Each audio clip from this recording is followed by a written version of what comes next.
On va voir comment passer une session parfaite en 2 minutes. Donc déjà, je vous recommande de toujours jouer quand vous êtes en pleine forme. Si vous êtes fatigué, si vous avez mal quelque part, si vous avez des soucis, évitez de jouer parce que vous n'aurez pas la résilience que vous avez d'habitude pour encaisser les bad beats. Essayez toujours de faire une coupure entre le poker et les autres activités. On essaie de cloisonner les choses. Donc pour faire une coupure, vous faites comment? Vous prenez une douche par exemple. L'eau va évacuer l'énergie que vous aviez avant.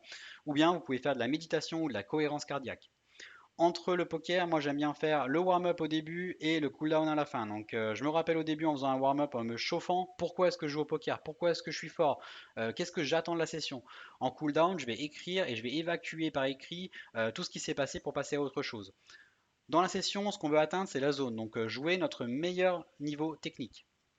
Essayez toujours d'avoir l'environnement le plus sain possible. Donc essayez d'avoir de l'eau à disposition, de la nourriture pour que vous n'ayez pas à vous lever pendant la session. Essayez de commencer la session à 45, par exemple 5h45. Comme ça, vous faites votre warm-up, vous cloisonnez la chose et à 55, vous allez pouvoir vous enregistrer au tournoi. Et pendant que vous vous enregistrez, vous n'avez pas des coups en même temps, vous n'allez pas perdre de l'espérance de gain parce que vous n'êtes pas concentré sur le tournoi et que vous êtes en train de vous enregistrer. Essayez d'avoir toujours des cohérences de buy-in. Donc si vous faites des 5 euros, ne jouez pas des 50 euros en même temps.